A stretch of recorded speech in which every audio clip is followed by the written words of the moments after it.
CNE news में आप सभी का स्वागत है और अब लेते हैं खबर विशेष की ये खबर। चंडीगढ़ आम आदमी पार्टी के पूर्व प्रदेश अध्यक्ष प्रेम गर्ग ने भाजपा व केंद्र सरकार पर सीधा हमला बोला है। उन्होंने कहा कि सीबीआई ने केंद्र सरकार के इशारे पर दिल्ली के उप मुख्यमंत्री मनीष सिसोदिया को बिना दोष बिना कोई कारण गिरफ्तार किया है। उन्होंने कहा आम आदमी पार्टी का देश भर में बढ़ रहे प्रभाव से भाजपा पूरी तरह से घबरा गई है, बौखला गई है। गर्ग ने सिसोदिया की गिरफ्तारी को गैर कानूनी और असंवैधानिक करार दिया है। उन्होंने कहा इसी के विरोध में आज सेक्टर 37 भाजपा दफ्तर के सामने प्रदर्शन किया गया। इस प्रदर्शन में आम आदमी पार्टी के नेता, कार्यकर्ता और पार्षद भी शामिल हुए। मधुकर जी, बहुत बहुत स्वागत है आपका जी। बेसिकली जैसे आपने टीवी पे देखा होगा, कल शाम रात को मनीष सिसोदिया जी की 8 घंटे क्वेश्चनिंग करने के बाद उनको सीबीआई ने अरेस्ट कर लिया।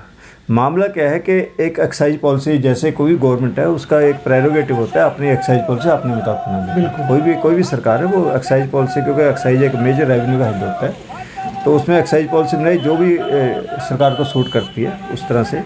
तो उसमें बाद में और वो एलजी ने अप्रूव की। सबसे बड़ी बात है कि उस वक्त एलजी ने कोई ऑब्जेक्शन नहीं कि इसमें ये क्लॉज गलत है, ये ठीक है।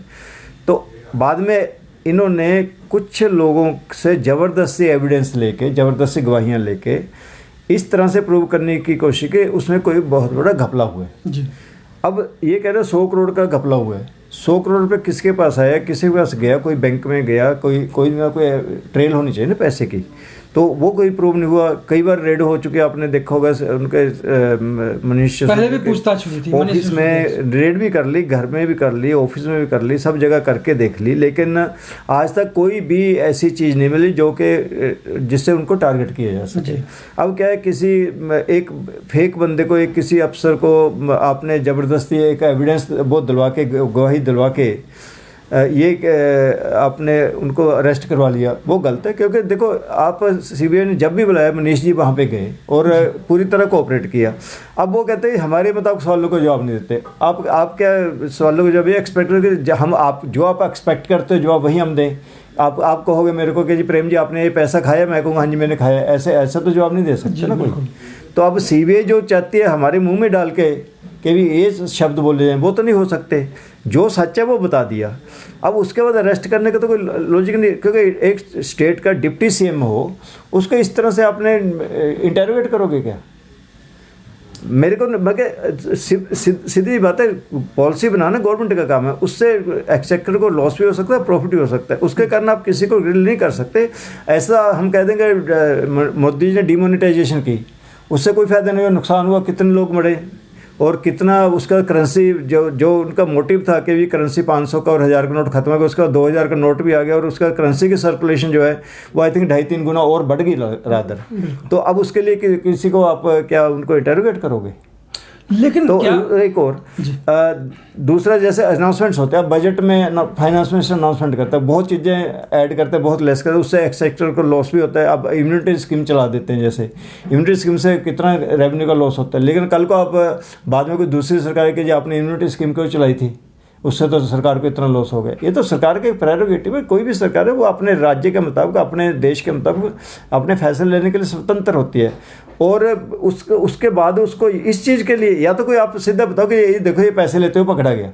जैसे बठिंडा में एक एमएलए को हमने खुद अरेस्ट करवाया, बिल्कुल ठीक है ना। पहले भी एक मिनिस्टर था, आम आदमी पार्टी तो इसके लिए जानी जाती है कि अपने ही एमएलए पे और अपने ही मिनिस्टर पे हम तो एक्शन लेते हैं जहाँ पे सबूत होता है, बिल्कुल। लेकिन अब सबूत नहीं है, सबूत के बिना आपने 100 करोड़ रुपए कह दिया, 100 करोड़ के एक फिगर बना दी, बहुत छोटा अमाउंट नहीं है। तो 100 करोड़ कहाँ पे है? कोई किसी बैग में भर के गया होगा, कोई लेके गया हो कहीं पे, कोई ट्रेल बना के दिखाओ तो ठीक है। अगर कोई गलती है तो उसको पकड़ लो। तो बेसिकली ये जो है ना, 2024 का इलेक्शन आ रहा है तो बीजेपी थोड़ी घबराई हुई है।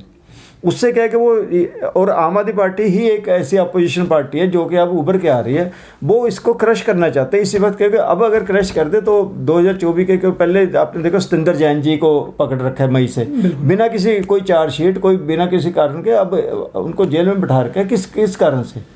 ऐसा कौन सा अपराध कर दे जो आप 7-8 महीने से उनको जेल में बिठा रखा है? सर ये समझ में नहीं आती कि ये सही में कोई घोटाला है, शराब घोटाला है, या फिर राजनीतिक स्टंट ही कंप्लीट है ये? देखो बेसिकली मेरे को ये लगता है कि जो बीजेपी है ना वो अपोजिशन को बर्दाश्त नहीं कर पा रही। वो ये डिक्टेटरशिप जैसे ना डिक्टेटरशिप की तरह चलाना चाहते कि जिसने भी उनको चैलेंज किया, चाहे वो कांग्रेस के भी लीडरों ने, आपने देखा ईडी की रेड करवा रहे हैं। कभी आज तक ये नहीं आपने देखा किसी बीजेपी के लीडर पे ईडी की रेड हुई हो? कोई बीजेपी लीडर रेप के मामले में भी फंसे हैं और भी बहुत एलिगेशन लगे, लेकिन आज अडानी का इतना बड़ा स्कैम हुआ है, उस पर ईडी की रेड तो करवाई नहीं आपने, सीबीआई की रेड नहीं कराई। इतना उसके कितना 12 लाख करोड़ रुपए का उसका अपनी जो वेल्थ है वो रिड्यूस हुई है, तो और उस पर हिंडनबर्ग की रिपोर्ट भी है, और सबको दिख रहा है कि शेयर जो था वो कितना 70% 80% तक डाउन आया है। इसका मतलब इन्फ्लेट किया हुआ था ना, बिल्कुल। उस पर किसी ने इंक्वायरी क्यों नहीं की अभी तक? सर दूसरी बात, जो आज सेक्टर 37 में जो आप लोग धरना प्रदर्शन कर रहे थे, उसमें क्या रहा आज? कोई लड़ाई झगड़ा या पुलिस के साथ कोई लड़ाई झगड़े? तो आम आदमी पार्टी किसी भी तरह से किसी भी कोई लड़ाई झगड़े में विश्वास नहीं करती, बल्कि हमने खुद डिसिप्लिन मेंटेन करने बार बार अपील की और बहुत शांतिपूर्ण, बल्कि आज तो नीचे बैठ के, जमीन के नीचे बैठ के प्रदर्शन हुआ और बहुत पीसफुल हुआ। नेतृत्व कौन कर रहे थे?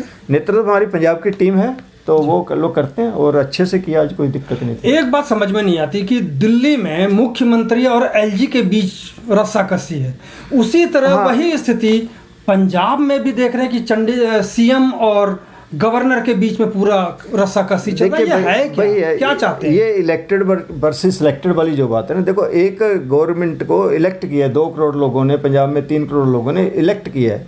अब इलेक्ट का मतलब उनके पास पूरी पावर होती है ना जी। अब एक बंदे को सिलेक्ट करके उनके ऊपर बैठा दो, ये तो कोई लॉजिक नहीं हुआ। और ठीक है, गवर्नर की मर्यादा में रहे ना, एलजी अपनी मर्यादा में रहे। पहले भी तो सरकारें चली थी, पहले तो कभी नहीं कॉन्फ्रंटेशन हुई थी। जब से आम आदमी पार्टी की सरकार तब से कॉन्फ्रंटेशन शुरू होगी, तो इसका वो ऑपोजिशन की सरकार को चलने नहीं देना। आप गवर्नर, पंजाब के गवर्नर का क्या लॉजिक हुआ कि विधानसभा का सेशन रोक दे?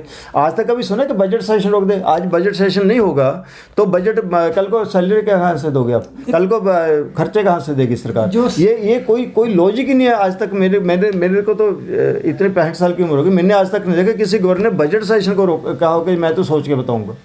ये प्रेरोगेटिव ऑफ द गवर्नमेंट के, गवर्नर तो जो गवर्नमेंट डेट देगी उसके मतलब उसने ओके करना है। कई बार देखा गया कि भगवंत मान ने भी बड़ा उलट करके जवाब मांगा कि नहीं, उल्टे कर मैं तो वही मैं जवाब दे रहा हूँ। वो हर एक बात पे अगर रोड़ा अटकाएंगे, हर एक छोटी छोटी अपॉइंटमेंट पे।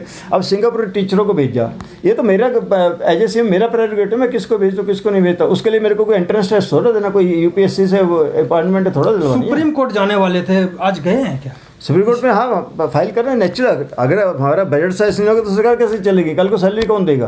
तो सुप्रीम कोर्ट में जाएंगे। अगर गवर्नर नहीं देता परमिशन तो फिर परमिशन कौन देगा?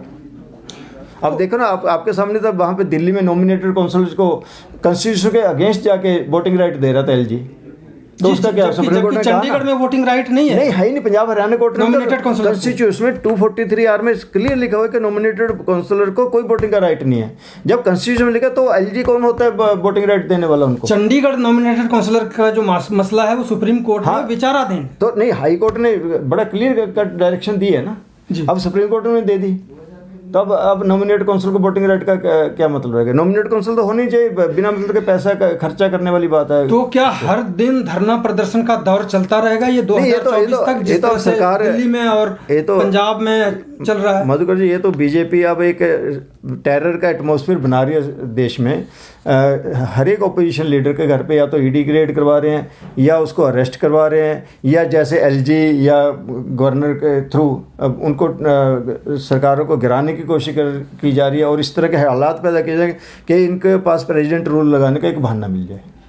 सर, आपने दिल्ली की भी बात कही है और पंजाब की भी बात कही है, आज प्रदर्शन भी करके आए हैं आप लोग। चंडीगढ़ की क्या स्थिति जहां बैठे हैं हम लोग अभी?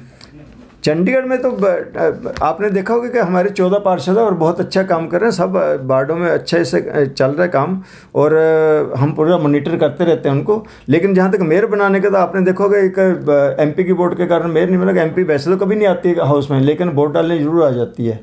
तो उसके कारण अब ये तो हम उस पर तो कोई कमेंट नहीं, जैसे जो नंबर की गिनती है तो कोई हम तोड़बंद तो करते नहीं है। और कांग्रेस ने अपना जो एब्सटेन करके अपना जो धर्म था वो नहीं निभाया। सर, जिस तरह से अभी आपका अगर उस पर भी चर्चा कर लेते हैं, क्योंकि चंडीगढ़ में आम आदमी पार्टी का अभी संगठन नहीं है, 2024 में चुनाव है, ऐसी परिस्थिति में क्या होगा? 2024 का चुनाव कैसे होगा? संगठन ऐसा नहीं है, संगठन तो है ही, मगर हम लोग काम कर रहे हैं पूरी तरह, जैसे करना चाहिए वैसे कर रहे हैं। सिर्फ ये था कि डिजोल्व, क्योंकि ये प्रेरोगेटिव होता है हाईकमांड का कि डिजोल्व करके दोबारा से रिकंस्टिट्यूट करना, क्योंकि अब ये जो हमारी कमेटियाँ बनी थी ये एमसी इलेक्शन के पहले बनी थी, तो उस वक्त उस ज़रूरत के मुताबिक जिसको जो पोस्टें देनी दे दी, लेकिन उसके बाद कुछ लोग एक्टिव हो गए, कुछ लोग पार्टी छोड़ गए, तो उसके बाद अब पीस मिल में ना करके एक ही बार में पूरे का पूरा रिकंस्टिट्यूट करेंगे। तो हमारे जनरल सिंह जी प्रभारी हैं, डॉक्टर संदीप पाठक हैं, वो लोग अप्रोप्रिएट टाइम पे डिसीजन लेके अपना सर्वे वगैरह चल रहा है, तो करेंगे, पूरा अच्छे से करेंगे। बिल्कुल।